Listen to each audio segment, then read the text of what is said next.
je suis libéré. Mes péchés sont pardonnés. Maintenant je suis sauvé. Délivré, oui je suis délivré de tous mes ennemis. Jésus m'a libéré. Il n'y a plus de condamnation, plus de condamnation. Jésus-Christ a payé. Séminaire évangélique du mois de juillet 2020. Thème: la guérison spirituelle. Mythe ou réalité, mensonge ou vérité. Premier enseignement: que dit concrètement la parole de Dieu au sujet de la guérison spirituelle? Que dit concrètement la parole de Dieu au sujet de la guérison spirituelle? Orateur, votre bien-aimé et humble serviteur Abraham Ganke, ministre du Seigneur Jésus-Christ. Selon la parole de Dieu, la guérison spirituelle se définit comme le fait de redonner la bonne santé à une personne malade en utilisant uniquement la puissance de l'Esprit de Dieu sans lui procurer un quelconque traitement conventionnel. Le fait de redonner la bonne santé à une personne malade sans lui procurer un quelconque traitement conventionnel, mais en utilisant uniquement la puissance spirituelle. C'est ça que la parole de Dieu appelle la guérison spirituelle. Matthieu chapitre 15 au verset 30. Alors s'approcha de lui Jésus le Christ une grande foule, ayant avec elle des boiteux, des aveugles, des muets, des estropiés et beaucoup d'autres malades. On les mit à ses pieds et il les guérit. Luc chapitre 4 verset 40. Après le coucher du soleil, tous ceux qui avaient des malades atteints de diverses maladies les lui amenèrent à lui, Jésus. Il imposa les mains à chacun d'eux et il les guérit. D'après ces deux passages bibliques, il ressort que Jésus de Nazareth a redonné la bonne santé à plusieurs personnes souffrant de diverses maladies. Notez bien la précision, de diverses maladies, simplement en leur imposant les mains, sans leur inoculer un quelconque médicament. Il les a guéris au sens propre du terme, en utilisant uniquement la puissance spirituelle qu'il possède. C'est très important de le mettre en exergue, car guérir d'une maladie sans prendre aucun médicament conventionnel ou aucun traitement naturel constitue le nœud coulant d'un débat qui ne cesse de nos jours d'étrangler la foi de plusieurs enfants de Dieu. Aujourd'hui plus qu'hier, il est primordial, indispensable, vital et crucial qu'une réponse claire soit apportée aux chrétiens concernant la guérison spirituelle. Tous ceux qui croient en Jésus-Christ et qui aspirent à vivre pieusement en lui ont le droit de savoir exactement ce qu'il convient de croire à ce sujet. Est-ce une réalité ou alors est-ce une fiction? Le chrétien doit-il s'y fier ou pas? Les progrès scientifiques et médicaux actuels suffisent-ils à nous garantir la bonne santé ou alors il demeure indispensable et nécessaire de promouvoir la guérison spirituelle malgré tout? Toutes ces questions, bien-aimés, dont l'importance, tant sur le plan de la vie pratique des nés de nouveau que sur le plan de la doctrine chrétienne, n'est plus à démontrer, méritent qu'on y apporte des réponses absolument claires afin de délivrer le peuple de Dieu de la confusion qui règne actuellement dans le monde. En effet, suite à la pandémie du Covid-19, comme l'ont baptisé les scientifiques, l'Église du Seigneur dans le monde entier a été grandement divisée sur ce que devrait être son attitude face à la maladie. Certains enfants de Dieu ont cru que les chrétiens, bien que nés de nouveau et portant en eux l'esprit d'en haut, devaient néanmoins avoir la même attitude que les non-nés de nouveau face à cette maladie. Ils ont cru que les chrétiens devaient, au même titre que les non-chrétiens, craindre de mourir de cette maladie. C'est la raison pour laquelle ils se sont, comme ils le disent, mis à l'abri, exactement comme les non-chrétiens, et ont cessé de pratiquer la prière par imposition des mains. D'autres chrétiens, par contre, ont cru que bien que cette maladie soit réellement mortelle, premièrement, les nés de nouveau ne devaient pas la craindre parce qu'ils sont parfaitement immunisés contre toutes sortes de maladies grâce à l'esprit de vie qu'ils portent en eux. Deuxièmement, au lieu de se cloîtrer, les fils et les filles de Dieu à travers le monde devaient saisir courageusement cette opportunité, non seulement pour présenter aux non-croyants la guérison spirituelle, mais aussi pour l'administrer à tous ceux qui croiraient. Ceci aurait permis de crédibiliser grandement le christianisme actuel, de rassurer les gens quant à l'efficacité de la guérison spirituelle et d'attirer des âmes nouvelles à Christ, car tous les malades que l'Église allait guérir spirituellement seraient devenus des témoins de l'authenticité de la puissance curative du Saint-Esprit. Mais, au lieu de saisir cette grande opportunité qui se présentait à elle, l'Église de Dieu, à travers le monde entier, s'est cloîtrée par crainte de la mort. Les chrétiens qui ont essayé d'interpeller les autres à ce sujet ont même été taxés d'inconscients.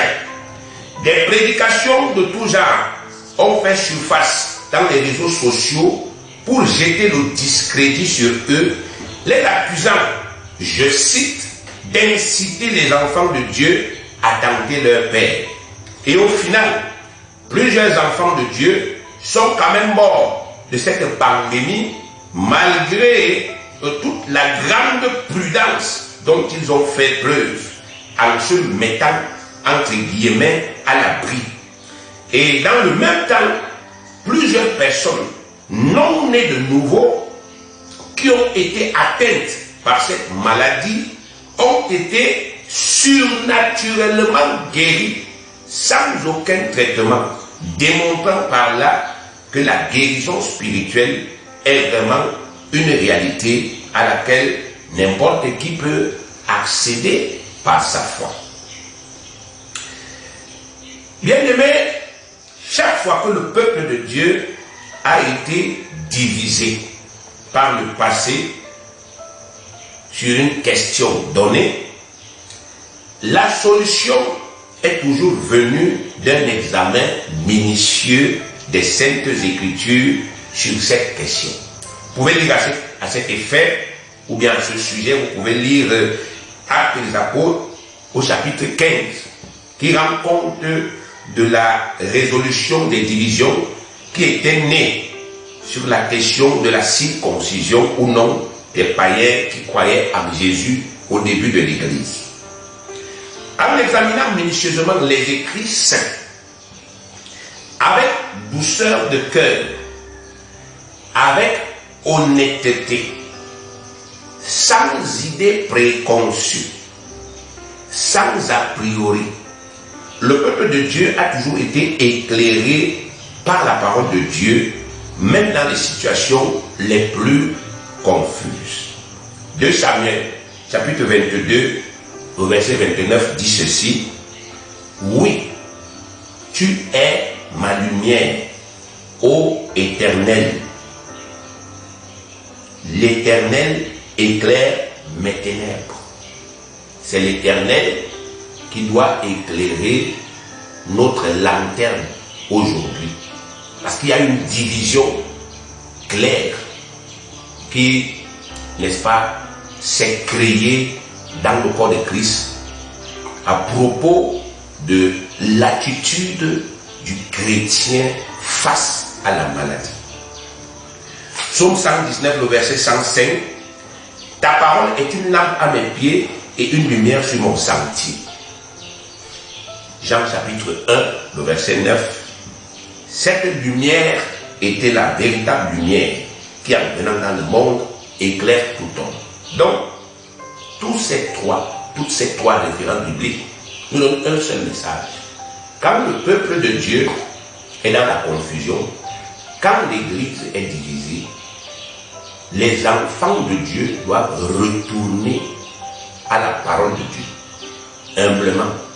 Ils doivent faire fi de leurs dogmes religieux. Ils doivent faire fi de leurs idées préconçues. Ils doivent rentrer dans la parole humblement pour aller la scruter afin que la parole de Dieu puisse les éclairer. C'est pourquoi nous devons encore retourner à cette parole aujourd'hui. Car dans ce monde confus et effrayé, elle constitue le seul référentiel entièrement fiable dont nous disposons.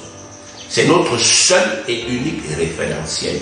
Nous ne référerons jamais à autre chose qu'à la parole de Dieu.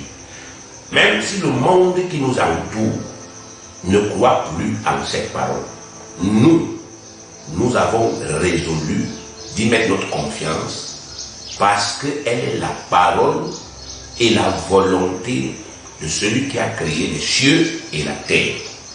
Au milieu de cette mer troublée et tourmentée et agitée, elle demeure une bouée solide et une ancre sûre pour nos âmes. C'est pourquoi nous devons la scruter à nouveau, de fond en comble, pour qu'elle nous révèle la vérité au sujet de la guérison spirituelle. Psaume 119, le verset 130, il est écrit: la révélation de tes paroles est claire, elle donne de l'intelligence aux simples. La révélation de tes paroles est claire. Ce n'est pas la parole, mais c'est la révélation de la parole. Vous pouvez lire une parole chaque jour sans en avoir la révélation et vous n'allez jamais la comprendre.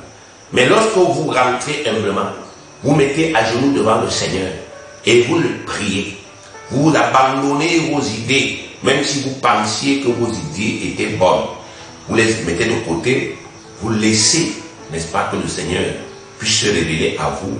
Alors vous allez comprendre des choses, n'est-ce pas, que vous aviez déjà lues sans jamais, n'est-ce pas, effectivement, en saisir la profondeur. Jean 8, 31, 32, et il dit aux Juifs qui avaient cru en lui, c'est notre Seigneur qu'il s'agit ici, si vous demeurez dans ma parole, si vous restez dans ma parole, si vous habitez, si vous fondez uniquement sur ma parole, vous êtes vraiment mes disciples. Vous connaîtrez la vérité et la vérité vous affranchira. Cette discipline-là était, bien aimée, la norme des premiers chrétiens.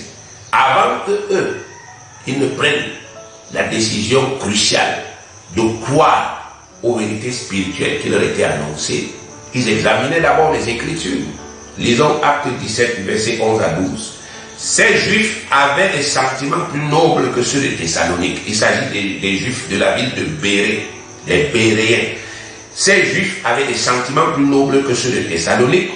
Ils reçurent la parole avec beaucoup d'empressement. Et ils examinaient chaque jour les Écritures pour voir si ce qu'on leur disait était exact. Plusieurs d'entre eux crurent, ainsi que beaucoup de femmes grecques de distinction et beaucoup d'hommes. Donc vous voyez, ces gens n'ont pas cru parce que c'était l'apôtre Paul qui leur avait prêché. Avant, n'est-ce pas, effectivement, de prendre la décision de croire en ce que l'apôtre Paul leur disait, ils ont d'abord vérifié en examinant toutes les Écritures relatives à ce que l'apôtre Paul disait. Or, vous voyez, aujourd'hui, ce n'est plus le cas.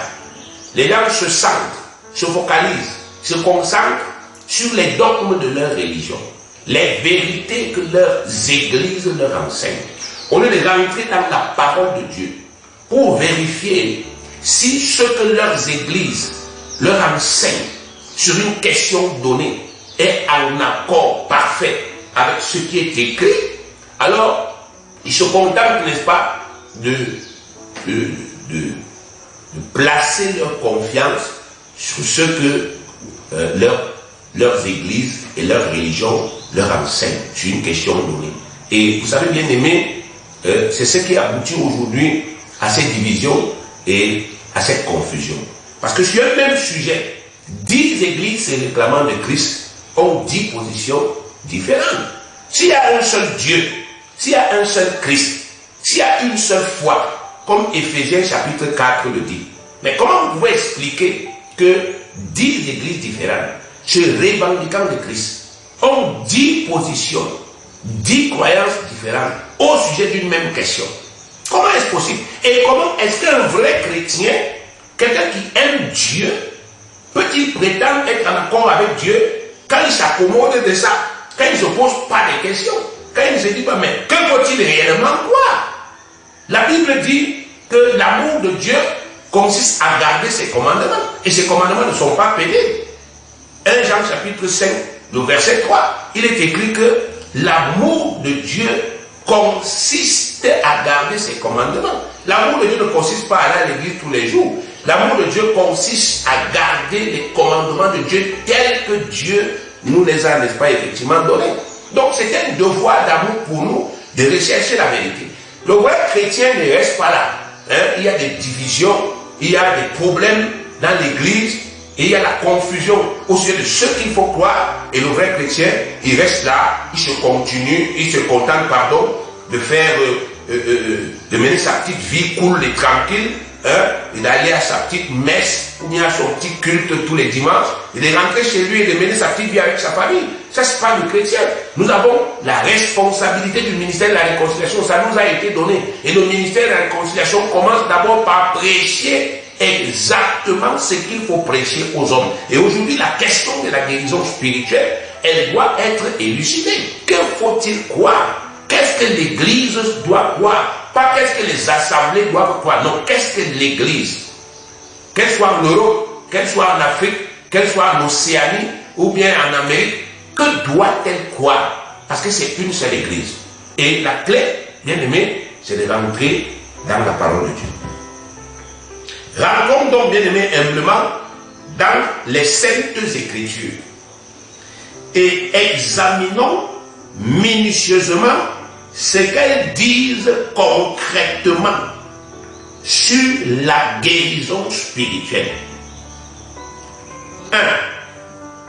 La Bible déclare que la guérison spirituelle, c'est-à-dire redonner la santé à un malade en utilisant uniquement la puissance du Saint-Esprit, sans lui inoculer un médicament, est non pas une invention des nouvelles églises, mais une institution de Dieu lui-même. Voilà la première chose qui apparaît quand on lit la Bible. La première des choses qui apparaît, c'est que c'est Dieu lui-même qui a inventé ça. C'est lui-même qui a institué ça. Job 5, verset 18, il est écrit: il fait la plaie et il la bande, il blesse et sa main guérit. C'est clair. Psaume 103, verset 3, l'expérience de David. C'est lui, Dieu, qui pardonne toutes tes iniquités, qui guérit toutes tes maladies. C'est clair. David était un roi. David était un très grand serviteur de Dieu. David était quelqu'un qui avait une expérience pratique de Dieu. Ce que David dit, c'est des choses que lui a vécues.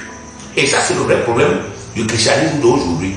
C'est qu'il y a des chrétiens qui n'ont jamais expérimenté quoi que ce soit, mais qui sont des enseignants, qui enseignent, n'est-ce pas, au sujet des choses dont ils n'ont aucune connaissance, aucune maîtrise, aucune expérience. Mais David ici vous dit que c'est Dieu qui guérit toutes tes maladies. Jérémie 33, verset 6.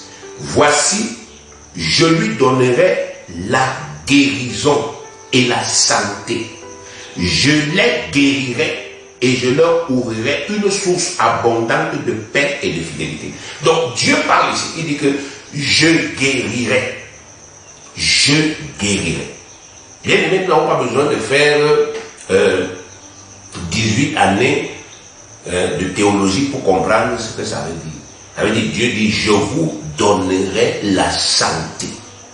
Je rétablirai votre santé. Quand vous serez malade, je vous guérirai. C'est ce qui est écrit là. Au même titre que la promotion sociale, la richesse, la protection, la guérison spirituelle constitue une des nombreuses bénédictions que Dieu, dans sa grande bonté, a décidé d'accorder à tous ceux qui le craignent et qui obéissent scrupuleusement à ses commandements. Donc quand vous lisez la Bible, vous allez vous rendre compte qu'il y a une série de bénédictions que Dieu a décidé dans sa bonté, dans sa justice et dans sa grâce d'accorder aux hommes qui croient en lui, qui le craignent, qui le respectent et qui pratiquent ses commandements. Et parmi ces bénédictions, il y a, n'est-ce pas effectivement, en pole position, il y a la guérison spirituelle. Chaque fois qu'ils sont malades. Exode chapitre 15, le verset 26. Il dit: si tu écoutes attentivement la voix de l'Éternel, ton Dieu, si tu fais ce qui est droit à ses yeux, si tu prêtes l'oreille à ses commandements, et si tu observes toutes ses lois, je ne te frapperai d'aucune des maladies dont j'ai frappé les Égyptiens, car je suis l'Éternel qui te guérit. Je suis Jéhovah Rapha. C'est ce que ça veut dire en hébreu. Jéhovah Rapha, l'Éternel qui te guérit. Ouais, Dieu se présente encore ici comme étant celui qui guérit son peuple, celui qui guérit ceux qui lui obéissent. Proverbe 3, versets 7 à 8. Ne sois point sage à tes propres yeux.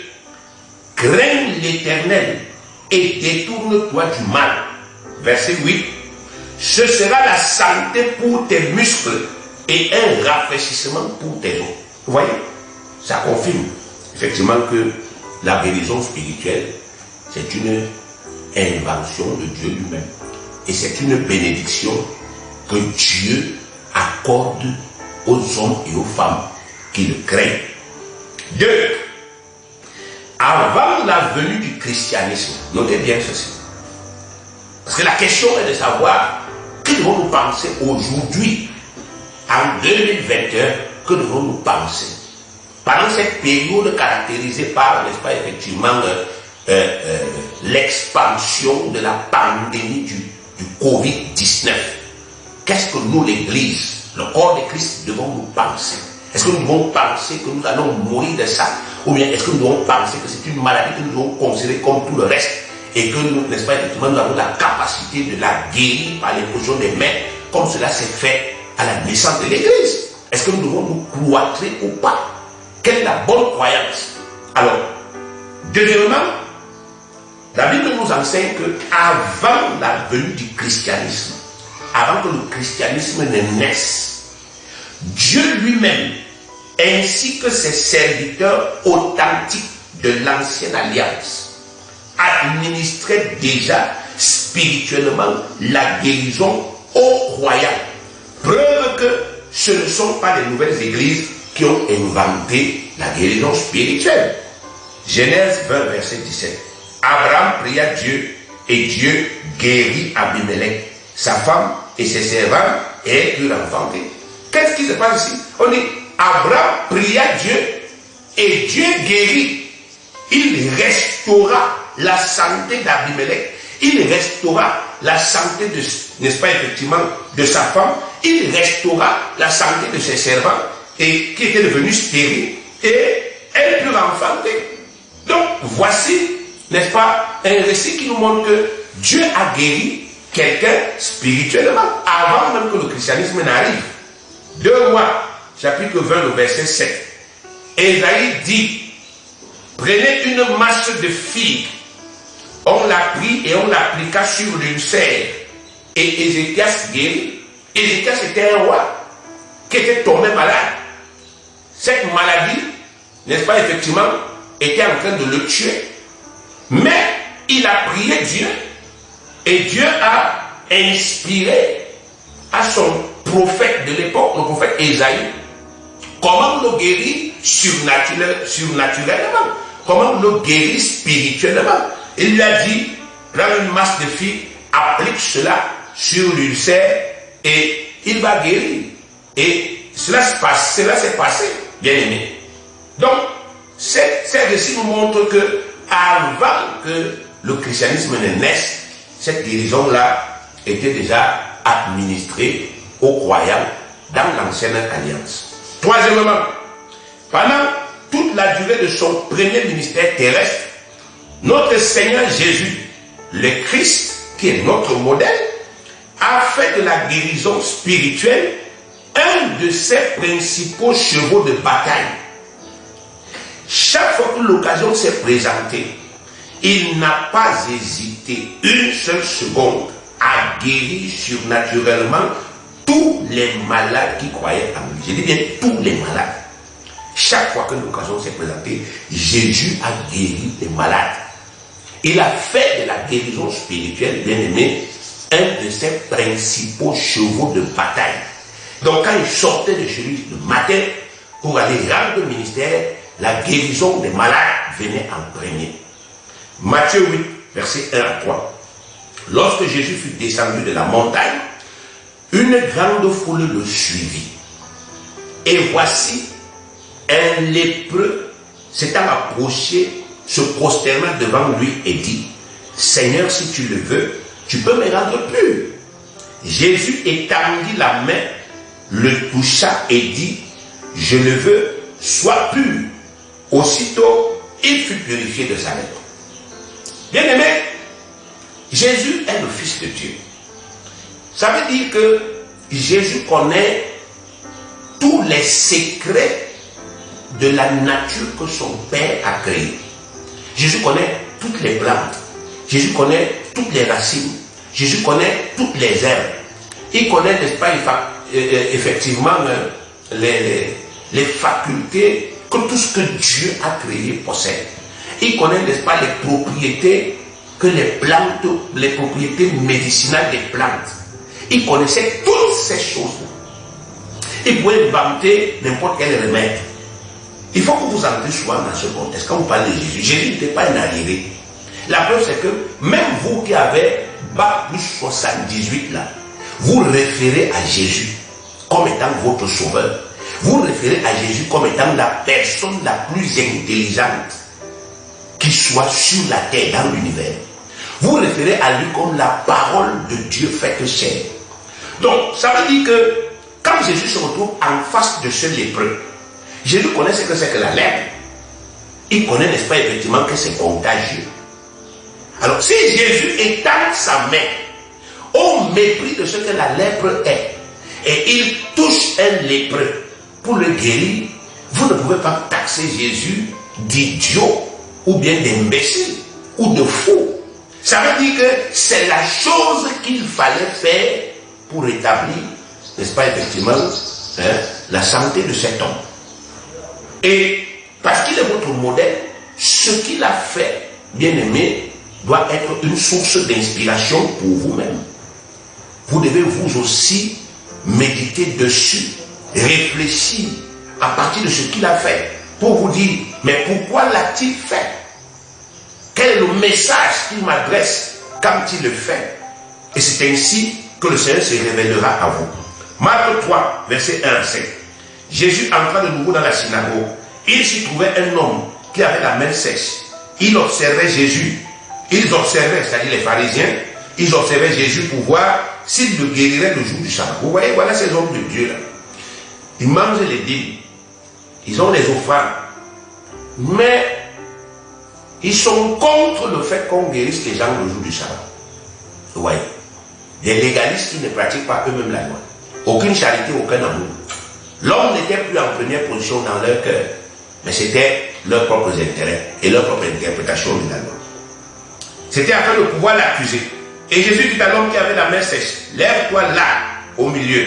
Puis il leur dit à eux, ces pharisiens, est-il permis le jour du sabbat de faire du bien ou de faire du mal, de sauver une personne ou de la tuer? Mais ils gardaient le silence. Alors, promenant ses regards sur eux avec indignation, et en même temps affligé de l'endurcissement de leur cœur, il dit à l'homme, étends ta main. Il l'étendit et sa main fut guérie. Voilà un homme qui souffrait d'une paralysie irréversible. Mais instantanément, seulement en parlant, Jésus lui dit, fais comme ça. Il le fait et il est guéri. Matthieu 9, verset 1, oui.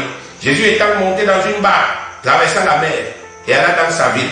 Et voici, on lui amena un paralytique, couché sur un lit. Jésus, voyant leur foi, dit au paralytique, rends courage, mon enfant, tes péchés te sont pardonnés. Sur quoi quelques scribes dirent au-dedans d'eux, cet homme blasphème. Et Jésus, connaissant leurs pensées, dit, pourquoi avez-vous de mauvaises pensées dans vos cœurs? Car lequel est le plus aisé de dire, tes péchés sont pardonnés, ou de dire, lève-toi et marche. Or, afin que vous sachiez que le Fils de l'homme a sur la terre le pouvoir de pardonner les péchés, lève-toi, dit-il au paralytique, prends ton lit et va dans ta maison. Et il se leva et s'en alla dans sa maison. Quand la foule vit cela, elle fut saisie de crainte et elle glorifia Dieu qui a donné aux hommes un tel pouvoir. Vous voyez bien aimé, voilà un homme, un autre qui n'avait plus d'espoir, un paralytique, mais qui a été instantanément guéri. Et le récit s'y met quelque chose en lumière. Ceux qui prétendent avoir le pouvoir de pardonner les péchés sur la terre, bien aimés, ils doivent aussi savoir qu'ils ont le devoir de guérir les malades. Vous savez, aujourd'hui, vous allez dans une église, vous vous confessez, et un homme vous dit, je vous pardonne. Bien aimé, Jésus dit, si tu pardonnes les péchés, ça veut dire que tu dois aussi guérir. Puisque ici, lui, il ne s'est pas contenté de pardonner. C'est très facile de dire à quelqu'un, je te pardonne. Qu'est-ce qui prouvait qu'il est pardonné? Qu'est-ce qui allait prouver à ce paralytique-là qu'il était vraiment pardonné, puisque cette maladie provenait de ses péchés? Qu'est-ce qui devait lui prouver qu'il est pardonné? S'il n'était pas restauré physiquement, bien aimé, il n'allait jamais croire qu'il était effectivement pardonné. Vous savez, aujourd'hui dans les églises, les gens se condamnent. Bon, je suis allé faire ma confession On m'a dit que je suis pardonné. Et pourtant, la maladie qui est née de ces péchés-là, elle est toujours dans mon corps. Et je continue à porter comme un fardeau. Et si le Seigneur dit, si vous croyez que vous pouvez pardonner aux gens leurs péchés, alors sachez que le pardon des péchés et la guérison des maladies sont liés. Ne vous contentez plus donc de dire aux gens, je vous pardonne. Guérissez-les aussi, comme le Christ l'a fait. Ou bien si vous n'en êtes pas capable, allez encore vous instruire, allez réapprendre. Il n'y a aucune honte à apprendre, à se remettre en question pour, n'est-ce pas, dispenser les services spirituels de la meilleure manière possible au peuple de Dieu, parce que c'est ça notre job. Matthieu 8, versets 5 à 13. Comme Jésus entrait dans Capernaum, un centenier l'aborda, le pria et disant, Seigneur, mon serviteur est couché à la maison, atteint de paralysie et souffrant beaucoup. Jésus lui dit, j'irai et je le guérirai. Le centenier répondit, Seigneur, je ne suis pas digne que tu entres sous mon toit, mais dis seulement un mot et mon serviteur sera guéri. Car moi qui suis soumis à des supérieurs, j'ai des soldats sous mes ordres. Et je dis à l'un, va, il va. À l'autre, viens, et il vient. Et à mon serviteur, fais cela, et il le fait. Après l'avoir entendu, Jésus fut dans l'étonnement, et il dit à ceux qui le suivaient, je vous le dis en vérité, même en Israël, je n'ai pas trouvé une aussi grande foi. Or, je vous déclare que plusieurs viendront de l'Orient et de l'Occident et seront à table avec Abraham, Isaac et Jacob dans le royaume des cieux. Mais les fils du royaume seront jetés dans les ténèbres du dehors, où il y aura des pleurs et des grincements de dents. Puis, Jésus dit au centenier, va, qu'il te soit fait selon ta foi. Et à l'heure même, le serviteur fut guéri. Je dois noter qu'il s'agit ici d'une guérison à distance. Et comme vous pouvez le constater à la lecture du texte, le motif de cette guérison à distance n'a jamais été la peur de la contagion, comme les défenseurs du confinement, de l'imposition des mains non prétendues, mais plutôt la foi du récipiendaire. Parce que les gens ont dit, à cause de la peur de la contamination du Covid-19, les chrétiens ont dit, il ne faut plus imposer les mains aux malades. Il faut commencer à guérir les malades maintenant à distance, sans les toucher. Donc, la guérison à distance est possible. Mais la motivation d'une telle guérison n'a jamais été la peur. Chaque fois qu'une guérison à distance s'est produite dans la Bible, ce n'était pas parce que le guérisseur avait peur d'être contaminé en touchant le malade. Non. Et nous avons relevé ça. Nous avons dit au peuple de Dieu que c'est une contrefaçon. Si vous vous cloîtrez chez vous parce que vous avez peur d'être contaminé et de mourir du coronavirus, vous ne pouvez pas prétendre que vous avez le pouvoir de guérir cette maladie à distance. Ce n'est pas possible. C'est une incongruité, c'est une contradiction. Parce que si quelqu'un est conscient et convaincu qu'il possède le pouvoir de Dieu en lui, qu'il est immunisé contre n'importe quelle maladie, comment vous expliquez qu'il a peur de pratiquer la loi que Dieu a établie pour administrer la guérison?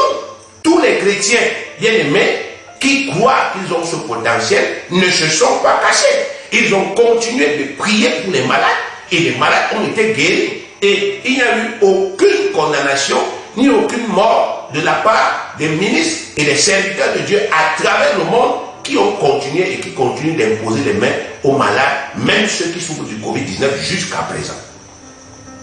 Donc ici, dans ce récit, c'est le centenier lui-même qui a dit au Seigneur, ne te donne pas la peine de te déplacer, mais guéris mon serviteur à distance. Ne te donne pas cette peine-là. Et il ne l'a pas dit pour rien. On dit que c'était un centenier. Il faut toujours rentrer dans les contextes bibliques. Donc c'était un Romain. Ce n'était pas un Juif. Il était un étranger. Or, la loi des Juifs qui était en vigueur pendant que Jésus était sur la terre interdisait à Jésus d'entrer chez un non-Juif.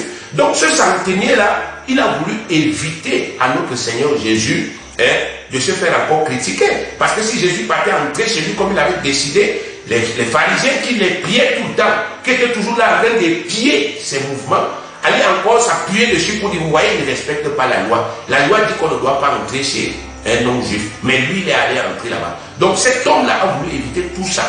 Il a cru que Jésus avait la capacité de guérir son serviteur à distance. Et ce qu'il a cru s'est passé. Mais la motivation n'était pas la pleine. Par conséquent, les adeptes, les défenseurs du confinement de l'imposition des mains à cause du Covid-19 ne peuvent pas utiliser ce texte pour soutenir leur position ou bien pour se justifier. Luc chapitre 8, le verset 43 au verset 44. Or, il y avait une femme atteinte d'une perte de sang depuis 12 ans et qui avait dépensé tout son bien pour les médecins sans qu'aucun ait pu la guérir. Elle s'approcha par derrière et toucha le bord du vêtement de Jésus, et au même instant, la perte de sang s'arrêta. Au même instant. Luc chapitre 4, verset 38 à 39, en sortant de la synagogue, il, c'est-à-dire notre Seigneur Jésus, se rendit à la maison de Simon, ça veut dire l'apôtre Simon. La belle-mère de Simon avait une violente fièvre. Il s'agit d'une fièvre violente. Et il le priait en sa faveur. S'étant penché sur elle, il menaça la fièvre. Et la fièvre la quitta. À l'instant, elle se leva et les servit. Oui, bien aimé, voici une série de récits qui parlent de l'attitude de notre Seigneur Jésus face à la maladie. Nous voyons que pendant tout le temps de son ministère terrestre, il a fait de la guérison spirituelle un de ses principaux chevaux de bataille. Chaque fois que l'occasion s'est présentée, quelle que soit la forme de la maladie, il faut le noter. C'est pour cela que le récit de la guérison de la belle-mère de Pierre est important. Parce qu'il y a d'autres personnes qui disent non, ce n'est que pour les maladies critiques. Mais ici, on vous dit que c'était une fièvre, une violente fièvre. Et bien aimé, je suis persuadé qu'en Israël, on savait soigner la fièvre. Comme je suis persuadé qu'aujourd'hui, on sait naturellement soigner une fièvre. Et que Jésus savait qu'on peut faire une infusion et ça soigne la fièvre. Mais, au lieu de se donner toute cette peine-là, il a utilisé encore une fois la puissance de l'Esprit de Dieu, et la belle-mère de Pierre a été instantanément rétablie. Donc, tous ces textes nous montrent que pendant que notre Seigneur était sur la terre, il a mis la guérison spirituelle en premier, en avant. Il a fait de cela son leitmotiv. Parce qu'il était venu non seulement pour sauver nos vies, mais aussi pour nous rétablir. Il avait reçu un pouvoir, le pouvoir de nous guérir surnaturellement. Et c'est ce qu'il a fait. Quatrièmement, toujours pendant le temps de son premier ministère sur la terre, le Christ a constamment donné à ses disciples le pouvoir et le mandat de guérir les malades de tout genre en son nom.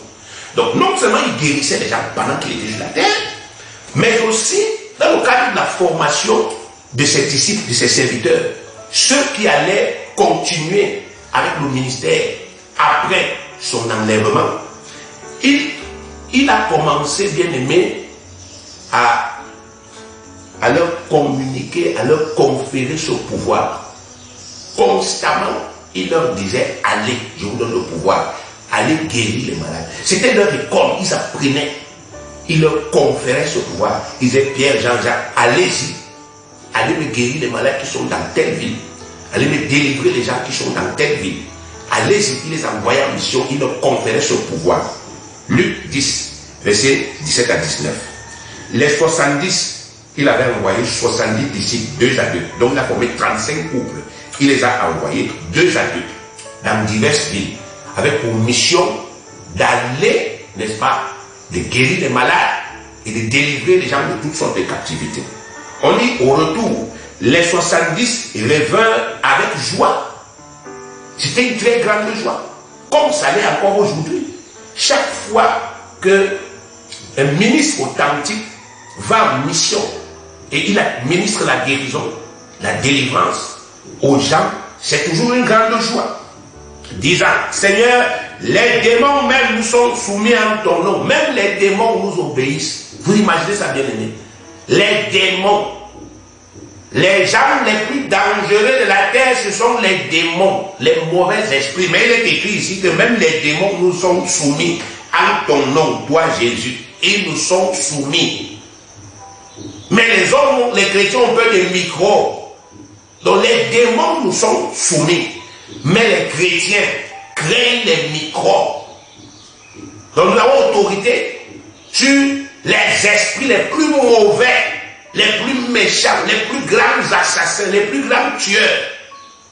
Mais nous craignons les microbes qui sont invisibles à l'œil nu. Jésus leur dit, je voyais Satan tomber du ciel comme un éclair. Voici, je vous ai donné le pouvoir. Notez bien ceci. Je vous ai donné le pouvoir de marcher sur les serpents et les scorpions et sur toute la puissance de l'ennemi, et rien ne pourra vous nuire. Voilà le verset bien aimé qui nous garantit une immunité spirituelle parfaite contre tout ce que Satan peut inventer.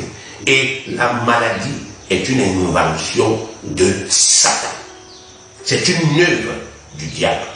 Mais Dieu nous dit par la bouche de son Fils, vous avez autorité sur toutes ces œuvres. Matthieu 10, verset 5 à 8. Quels sont les 12 que Jésus a envoyés après leur avoir donné les instructions suivantes? N'allez pas vers les païens, n'entrez pas dans les villes des Samaritains, allez plutôt vers les brebis perdues de la maison d'Israël. Allez, prêchez et dites, le royaume des cieux est proche. Guérissez les malades. En pole position, guérissez les malades. Est-ce que ces gens étaient des médecins? Aujourd'hui, quand, n'est-ce pas, l'État du Cameroun affecte ces médecins, il dit, guérissez les malades. Ils ont fait 7 années d'études au plus, c'est normal. Ils ont appris à soigner les gens. Donc, le ministre de la Santé publique, lorsqu'on les déploie sur le terrain, il peut leur dire, guérissez les malades. Mais, bien aimé, ici, Jésus dit à ses serviteurs, il dit à ses disciples, guérissez les malades. Mais, il n'a fait mention d'aucun endroit où ces gars ont fait médecine. Où ces gars, n'est-ce pas, effectivement, étaient devenus des tradis praticiens. Non. Ça veut dire qu'il leur parle de guérir les malades d'une autre manière, avec un autre pouvoir, avec une autre puissance. Et ça là, c'est ce que les chrétiens qui ont perdu cette foi-là veulent occulter. Ils veulent, n'est-ce pas, effectivement, voiler cette vérité. Et il faut leur dire non, on ne permettra jamais. Ce n'est pas possible. Le Christ, conscient que l'apôtre Pierre n'a pas fait 7 ans de médecine, lui a quand même dit, va me guérir les malades.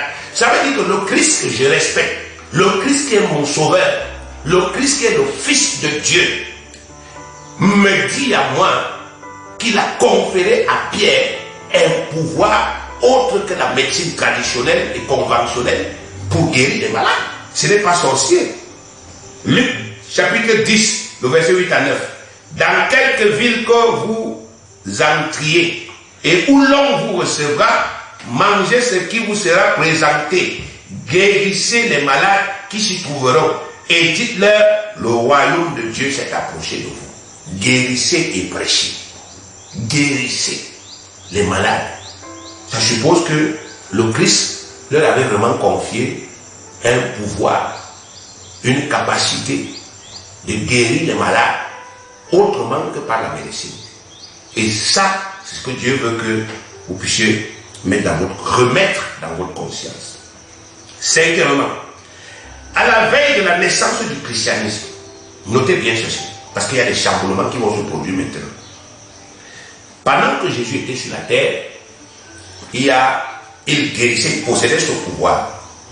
L'esprit était sur lui. Donc, partout où il se trouvait, il pouvait guérir. Et de temps en temps, il conférait cette autorité pour des missions précises à ses disciples. Donc il partait, il leur disait, allez dans telle ville et vous allez guérir les malades. Il partait, il revenait. Mais il ne portait pas encore en permanence cette puissance. Ce qui va donc se produire à la naissance de l'Église, bien aimé, c'est un chamboulement total. À la veille de la naissance du christianisme, juste avant de monter au ciel pour rejoindre le Père, notre Seigneur a déclaré à ses disciples que tous ceux qui croiraient en lui, sans exception, notez-le bien, tous ceux qui croiraient en lui, sans exception, recevraient la même puissance que lui et deviendraient au même titre que lui, aptes, capables de guérir les malades spirituellement, simplement par l'imposition de leur main. Il leur a dit ça. Il leur a dit, écoutez, le temps est venu pour moi de monter et rejoindre le Père. Mais je vous dis, soyez prêts. Vous allez recevoir la même capacité que moi. Et vous allez devenir aussi apte que moi, aussi capable que moi de guérir les malades surnaturellement, simplement par l'imposition de vos mains. Luc 24, verset 49. Et voici, c'est lui qui parle. J'enverrai sur vous ce que mon Père a promis. Mais vous, restez dans la ville jusqu'à ce que vous soyez revêtus de la puissance d'en haut. Notez bien, dans une étude précédente, je vous ai dit qu'il n'y a pas de christianisme sans le Saint-Esprit. Oui, le Seigneur Jésus leur dit ici, attendez d'abord que cet esprit vienne avant de commencer à témoigner. Acte 1:8. Mais vous recevrez une puissance, le Saint-Esprit survenant sur vous, et vous serez mes témoins à Jérusalem, dans toute la Judée, dans la Samarie et jusqu'aux extrémités de la terre. Marc 16, versets 17 à 18. Voici les miracles. Le mot miracle veut dire phénomène surnaturel. Un phénomène qui dépasse, qui transcende tout ce qui est naturel. Ça qu'on appelle le miracle. Et c'est ce qui est écrit là. Voici les miracles. C'est dans votre Bible, même vous qui niez là. C'est aussi écrit comme ça dans votre Bible. Voici les miracles qui accompagneront. Accompagner veut dire tenir compagnie au quotidien. Ça veut dire qu'ils seront votre norme au quotidien. La norme de ceux qui auront cru. En mon nom, ils chasseront des démons. Ils parleront de nouvelles langues. Ils saisiront des serpents. S'ils boivent quelques breuvages mortels, il leur fera point de mal. Ils imposeront les mains aux malades et les malades seront guéris. Je voudrais noter que, bien aimé, parler en langue est dans la même section qu'imposer les mains aux malades. Ici. Aujourd'hui, vous avez des gens dans les églises qui vous disent, je parle en langue, mais la guérison spirituelle n'est plus d'actualité. Mais, bien aimé, c'est dans la même section. Si on ne peut plus guérir les malades, on ne peut donc plus parler en de nouvelles langues. Parce que c'est dans la même section et ça doit être valable pendant la même période. Donc, aujourd'hui, si vous dites que la guérison spirituelle n'est plus d'actualité, la guérison spirituelle, on ne doit même plus en parler parce que les hôpitaux se sont déjà vraiment tellement développés et ainsi de suite. Alors, vous devez aussi dire on ne doit plus parler en langue. Parce que celui qui a dit, vous imposerez les mains aux malades et les malades seront guéris, c'est aussi lui qui a dit, vous parlerez en de nouvelles langues. Si vous ne pouvez plus, bien aimé, vous n'acceptez pas que la guérison spirituelle est d'actualité, n'acceptez plus aussi que parler en langue est d'actualité, bien aimé. Il faut nous humilier. Acte des Apôtres, Jean chapitre 14, verset 12. Jean chapitre 14, verset 12. En vérité, je vous le dis, celui qui croit en moi fera aussi les œuvres que je fais et il en fera de plus grandes parce que je m'en vais au Père. Clair, simple, net et limpide. Donc voilà, bien aimé, il a dit qu'il y aura un chamboulement. Vous allez devenir comme moi en ce qui concerne la puissance. Vous serez aussi apte que moi. C'est ce que vous serez au sens littéral du terme. Toute personne qui a cru en Jésus depuis la Pentecôte, qui est née de nouveau, est exactement, je dis exactement, semblable à Christ sur le plan spirituel en tout point. En tout point. Tout ce que Christ est capable de faire, cette personne peut le faire. Si elle croit. Sixièmement, il leur a dit cela Bon, voyons si ces gens-là, qui pour la plupart étaient des hommes du peuple, ces apôtres-là, à qui s'est adressé, qui étaient des hommes du peuple sans instruction, voyons si ils ont appliqué cela. Voyons s'ils ont manifesté cela. À partir de la Pentecôte, les disciples du Seigneur qui avaient réellement cru en son message, qui avaient reçu le Saint-Esprit en manifestation et qui s'étaient dépouillés de toute leur crainte, ont commencé à administrer la guérison spirituelle aux malades de tout genre avec un succès incroyable. Donc quand Jésus est monté au ciel, 10 jours après son ascension, il y a eu la Pentecôte, la naissance de l'Église de la grâce. L'Église dont nous sommes les membres, nous qui sommes nés de nouveau. Cette Église est née dans Actes des Apôtres, chapitre 2, le verset 4. À partir de Actes 2, 4, nous voyons que le chamboulement qui avait été prédit par Jésus-Christ s'est accompli. Chaque disciple qui a cru a reçu le Saint-Esprit et est devenu un guérisseur. Et les serviteurs du Seigneur Jésus ont commencé à guérir des malades. Peu importe la forme de la maladie. Comme des enfants, ils se sont dépouillés de toute crainte. Ils sont dépouillés de toute peur. Ils ont affronté toute l'adversité qui s'était devant eux. Et ils ont commencé à guérir les gens. Acte 3, verset 1 à 8. Pierre et Jean montaient ensemble au temple. À l'heure de la prière, c'était la 9e heure. Il y avait un homme boiteux de naissance. Boiteux de naissance. Qu'on portait et qu'on plaçait tous les jours à la porte du temple appelé la Belle. Pour qu'il demandât le monde à ceux qui entraient dans le temple. Cet homme voyant Pierre et Jean qui allaient y entrer, leur demanda le monde. Pierre, de même que Jean, fixa les yeux sur lui et dit, regarde-nous.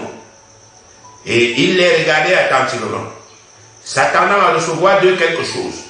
Alors Pierre lui dit, je n'ai ni argent ni or, mais ce que j'ai, je te le donne. Au nom de Jésus de Nazareth, lève-toi et marche. Et le prenant par la main droite, il le fit lever. Au même instant, ses pieds et ses chevilles devinrent fermes. D'un saut, il fut debout et s'est mis à marcher.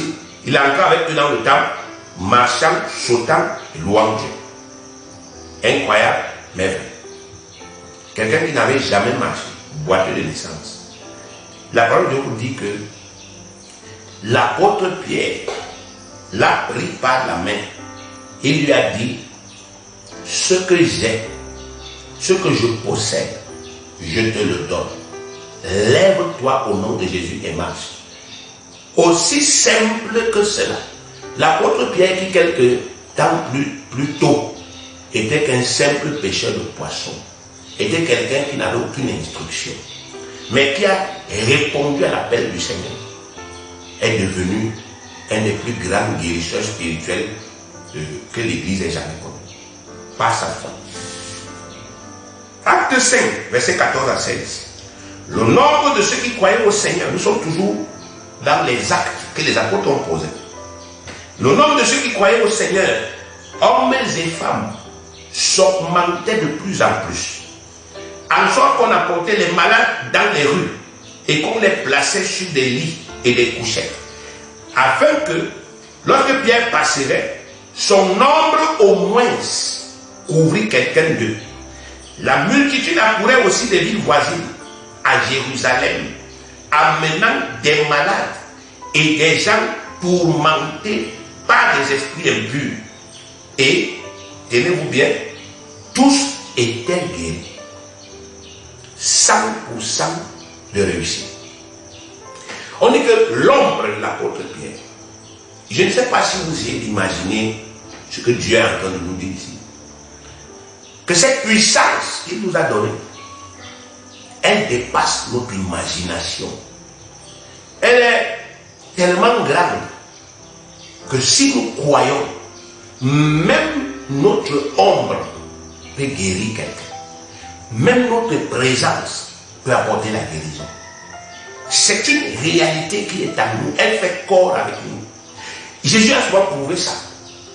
Pour ouvrir les yeux de quelqu'un qui était aveugle de naissance, il a craché par terre. Il a fait de la boue. Il a mis cette boue sur les yeux de cet homme. Il a dit, va te laver au réservoir de Siloé. Cet homme a recouvré la vie. Il y a des messages à l'intérieur. Mais le vrai problème, c'est que, bien aimé, le mal effraie les enfants de Dieu.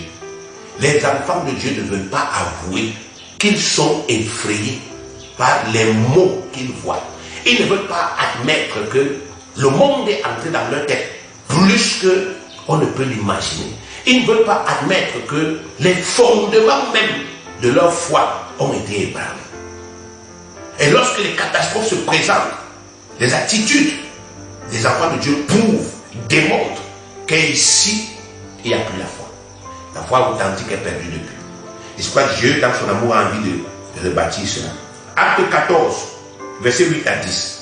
À l'Istre se tenait assis un homme impotent des pieds, boiteux de naissance, et qui n'avait jamais marché. Il écoutait parler Paul. Et Paul, fixant les regards sur lui et voyant qu'il avait la foi pour être guéri, dit d'une voix forte, lève-toi droit sur tes pieds. Et il se leva d'un bond et marcha. Paul, dont il est question ici, c'était un persécuteur de l'Église, quelqu'un qui ne croyait même pas que Jésus est le Messie. Il a arrêté les gens, il les mettait en prison. Parce que ces gens croyaient en Jésus. Lorsque Jésus lui a apparu, Jésus lui a dit, Paul, c'est moi que tu persécutes à travers cette église-là. Ces gens que tu vois, ils sont mes disciples. Lorsque Jésus lui a dit ça, et Jésus lui a dit, va à Damas, on va te dire ce que tu vas faire. Le jour où Paul a reçu cet esprit, et qu'on lui a dit, voici ce qu'il faut faire, c'était terminé. Il a commencé, bien aimé, à administrer la guérison du jour au lendemain. Signe que ce que Jésus avait dit en acte 1:8, c'est réel. Tous ceux qui croient en lui reçoivent cette puissance, y compris vous. Bien aimé, que faut-il donc déduire de la lecture de tous ces récits bibliques concernant la guérison spirituelle? Qu'est-ce qu'il faut déduire? La parole de Dieu est l'expression de sa volonté. Tout ce que Dieu est, tout ce qu'il pense et tout ce qu'il veut que nous croyons est clairement expliqué dans sa parole. Donc aujourd'hui, nous n'avons pas besoin de spéculer sur un sujet qui concerne Dieu. Il y a sa parole. Dieu s'est exprimé sur tout. Si nous voulons savoir quelle doit être notre attitude aujourd'hui face à la maladie, si nous voulons savoir qu'est-ce que nous devons, n'est-ce pas, effectivement, penser ou croire en ce qui concerne la guérison spirituelle, nous rentrons dans la parole. Et d'après ce que nous avons lu, nous pouvons déduire, sans craindre de nous tromper, que ces récits contiennent certainement des vérités essentielles à notre foi. Tout ce que nous avons lu ça, nous avons lu la parole, nous n'avons pas lu ça pour rien. Tout ce que Dieu nous a, n'est-ce pas, effectivement, enseigné à travers ces récits-là, et ne nous a pas enseigné pour rien. Il y a des vérités cachées dedans. Et nous devons arriver à mettre ces vérités en lumière. En décryptant minutieusement tous ces récits, nous constatons qu'ils mettent en lumière plusieurs vérités essentielles concernant la guérison spirituelle. 1. Elle est bel et bien une réalité à laquelle tous ceux qui croient actuellement, sans distinction aucune, peuvent réellement accéder, quels que soient les maux dont ils souffrent, car Dieu ne fait point exception de personne. Tous les hommes en général et le peuple de Dieu en particulier doivent savoir avec la plus grande certitude qu'en marge de la médecine moderne et traditionnelle, il existe vraiment depuis toujours un autre moyen de guérison qui n'est rien d'autre que la puissance spirituelle infaillible de Dieu Tout-Puissant agissant au travers de ses vrais serviteurs. La première chose que Dieu veut que tu comprennes à travers ces récits, c'est que la guérison spirituelle est une réalité, c'est une invention de Dieu lui-même. Elle a toujours existé. Depuis qu'il a créé le monde, cette guérison-là existe. Donc en marge de la médecine, en marge n'est-ce pas, effectivement, de la nature, il y a un autre moyen de guérir. Et cet autre moyen, c'est la puissance spirituelle de Dieu agissant à travers ses serviteurs authentiques. 2. Cette guérison-là, elle est efficace à 100%. Je dis bien à 100%. Et ne connaît aucune limite. Pour preuve, les récits que nous avons lus attestent que des malades de tout genre ont été spirituellement guéris avec une aisance et une simplicité déconcertantes. Nous avons vu des gens qui étaient boiteux de naissance, qui ont été guéris en un tour de main. Donc, ces récits-là nous enseignent que la guérison spirituelle est efficace à 100% et qu'elle ne connaît aucune limite. Bien aimé, même si à l'issue de cet enseignement, personne ne croit, ça ne change rien. Même si à l'issue de ce travail, l'Église s'enfonce encore un peu plus dans l'incrédulité, ça ne change rien au fait que c'est la vérité. Dieu ne fait point exception de personne. Il n'y a pas une bénédiction qui est réservée pour les apôtres, et les premiers apôtres, et qui n'est pas pour nous. Ça, c'est les idées, les croyances, les pensées, les hérésies que certaines personnes, avec une intelligence tordue, essayent de répandre pour justifier leur propre faiblesse. Bien aimé, je vous ai dit et je leur ai dit, même si je meurs de maladie aujourd'hui, maintenant, mais je tombe malade, même si je meurs de maladie, ça ne change rien au fait que ce que je vous dis est la vérité.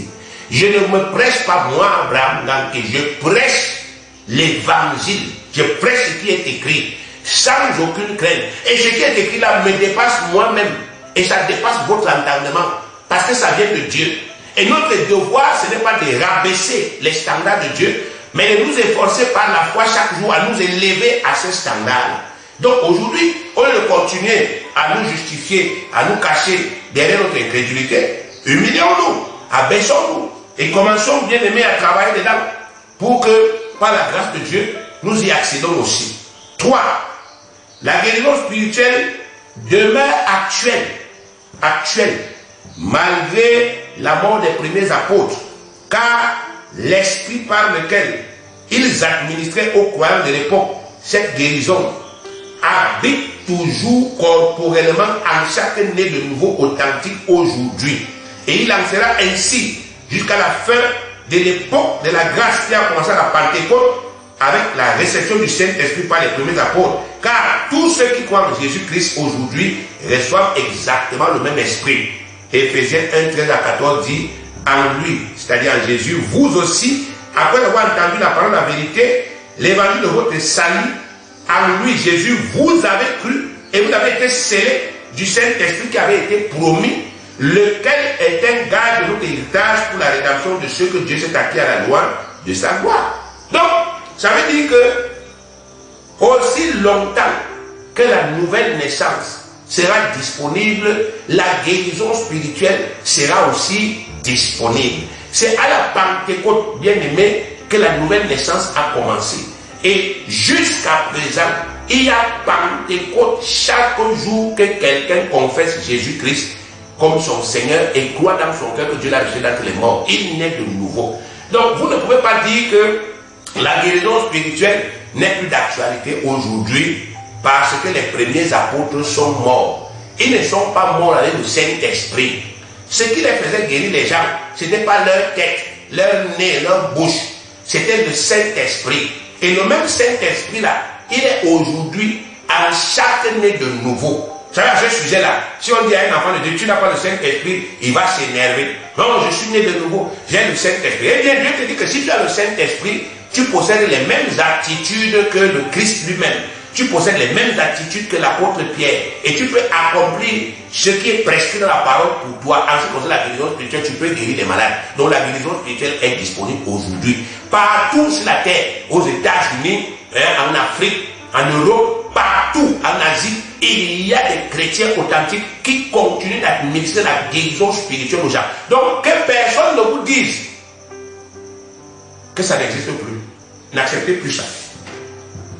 Car la guérison spirituelle demeure, écoutez-moi bien, la guérison spirituelle demeure indispensable aujourd'hui, car malgré tous les progrès scientifiques et médicaux, il existe toujours une pléthore de maladies incurables qui frappent les hommes. La guérison spirituelle constitue par conséquent le seul espoir de tous ceux à qui la maladie incurable a enlevé tout espoir. Donc, les gens, n'est-ce pas, effectivement, ils ont dit qu'avec les progrès de la médecine, la guérison spirituelle n'était plus d'actualité. Mais bien aimé, lorsqu'on observe le monde actuellement, on constate premièrement que il y a plus de maladies incurables qu'au temps de Jésus. Actuellement aussi, il y a plus de maladies, malgré tous les progrès de la science, il y a plus de maladies incurables qu'au temps de Jésus. Il y a plus de malades qui ne guérissent pas actuellement qu'au temps de Jésus. Donc on ne peut pas dire, avec les développements de la science, ainsi de suite, la guérison spirituelle n'est plus d'actualité. Non, ça c'est un faux raisonnement, et c'est un raisonnement dont le but est de nous voler cette opportunité qui nous a été donnée par notre Dieu. Malgré tout cela, bien aimé, cette guérison est d'actualité. Donc, vous devez nous comprendre, et vous ne devez pas laisser que quelqu'un vous enlève, n'est-ce pas, effectivement, cette foi. Parce que si on vous enlève cette foi, c'est terminé. Vous savez, la guérison spirituelle est le seul espoir de tous ceux-là qui sont sur cette terre-ci et à qui des maladies incurables ont enlevé tout espoir. Les scientifiques font tout ce qu'ils peuvent faire. Je parle des bons scientifiques, des bons médecins. Ils sont utiles, ils traitent des gens. Mais eux-mêmes vous diront qu'il y a des limites à ce que nous faisons. Et parfois même une chose bénigne, une chose que nous on croit, on considère que c'est une chose bénigne, une maladie qu'on connaît parfaitement, parfois elle arrive à tuer des gens, malgré tous nos efforts. Parce qu'il y a des choses que nous ne maîtrisons pas. Donc c'est pour ça qu'aujourd'hui, bien aimé, le peuple de Dieu doit comprendre que la maladie, la guérison spirituelle est une actualité. Par conséquent, croire en la guérison spirituelle aujourd'hui n'est ni une hérésie, ni une utopie, et encore moins l'heure, comme les gens qui nous accusent, n'est-ce pas, de vendre des utopies le disent. Au contraire, la guérison spirituelle, de par son efficacité et sa simplicité, constitue notre seule et véritable garantie de mener une vie réellement libre de la maladie. Peu importe la nature du mal, peu importe son ampleur ou bien sa gravité, grâce à la guérison spirituelle, nous possédons une victoire prépondérante sur toute maladie et nous pouvons réellement vivre sans crainte. Mais nous devons y croire. La loi qui régit cette guérison, c'est la loi de ce que nous croyons vraiment. Nous croyons en nous. Pas la loi de ce que nous disons, la loi de la conviction que nous avons à ce sujet. Dieu a dit qu'il te sera toujours fait selon que tu crois. C'est pourquoi actuellement, il y en a qui guérissent, il y en a qui ne guérissent pas. Parce qu'il y en a qui croient simplement et sincèrement, et il y en a qui n'y croient pas. Si malgré tous les faits avérés qui sont relatés par la parole de Dieu, nous refusons d'y croire, nous n'y accéderons jamais. Mais si nous décidons d'y croire sans crainte, alors nous aurons la joie de voir cette grande puissance en action et de commencer à expérimenter cette guérison miraculeuse dans nos propres vies. Éphésiens 1,19 dit ceci: et qu'elle est envers nous qui croyons. Notez bien la précision. Nous qui croyons. Pas nous qui doutons. Pas nous qui contestons. Nous qui y croyons l'infinie grandeur de sa puissance se manifestant avec efficacité par la vertu de sa force. Ce n'est que ceux qui croient, qui ont vu ça et qui continuent de voir ça en manifestation jusqu'à présent. Les premiers pas vers cette liberté, c'est donc de se débarrasser de toutes les fausses idées que nous avions reçues à ce sujet. Vous devez vous débarrasser de toutes les fausses idées. On vous a dit que ça n'existe plus, on vous a dit que c'est une utopie, on vous a dit que c'est ci ou ça. Débarrassez-vous de ça parce que Dieu lui vient de vous dire que c'est toujours actuel et c'est efficace. Jacques 1, verset 21, c'est pourquoi, rejetant toute souillure et tout excès de malice, recevez avec douceur la parole qui a été plantée en vous et qui peut sauver vos âmes. Prenez donc dès aujourd'hui, bien-aimés, prenez dès aujourd'hui vous, parce que ça vous concerne, parce que c'est adressé à vous, parce que c'est votre message, c'est ce que votre Père veut vous dire. Prenez donc dès aujourd'hui la ferme décision de commencer à croire en cette grande opportunité de guérison qui vous vient du Dieu invariable et tout-puissant, sans vous laisser effrayer par toutes les négativités qui foisonnent dans le monde à ce sujet. Le monde est rempli de négativité à ce sujet. Si vous écoutez le monde, bien aimé, vous n'allez plus jamais croire en Dieu. Donc ne vous laissez pas effrayer. Si vous prenez cette décision aujourd'hui, vos amis vont vous critiquer, vos collègues de service vont vous critiquer, votre famille va vous critiquer, bien aimé. Mais, bien aimé, vous ne devez pas vous laisser effrayer par ces critiques. Vous devez croire parce que c'est la vérité. Celui qui n'a point hésité à sacrifier la vie de son Fils unique pour vous sauver ne peut vous décevoir d'aucune manière si vous vous décidez à lui faire entièrement confiance. Ce Dieu-là vous a donné des preuves tangibles pour vous montrer, pour vous démontrer que il ne vous bluffe pas. Il a sacrifié la vie de Jésus pour que vous naissiez de nouveau. Je ne sais pas qu'est-ce qu'il peut vous refuser sur cette terre. Si vous mettez votre confiance en lui, vous n'allez pas être déçus. Romains 10, 11. Selon ce que dit l'Écriture, quiconque croit en lui ne sera point confus. Que chacun de vous sache donc avec la plus grande certitude que cette guérison-là est réelle et que la vivre dépend entièrement de sa foi. Sachez-le aujourd'hui, ça dépend de vous. Vous avez vu que Dieu lui-même peut l'administrer directement. Et vous avez vu que des serviteurs authentiques de Dieu peuvent l'administrer. Vous avez vu que tout enfant de Dieu qui est né de Dieu possède, qui est né de nouveau, possède en lui cette guérison. Donc aujourd'hui, vous pouvez commencer à l'expérimenter dans les moindres choses comme dans les grandes choses. Si et seulement si vous croyez. Marc 9, 23 dit que tout est possible à celui qui croit. Et Jean 11, 40 dit que si tu crois, tu verras la gloire de Dieu. Que Dieu vous bénisse.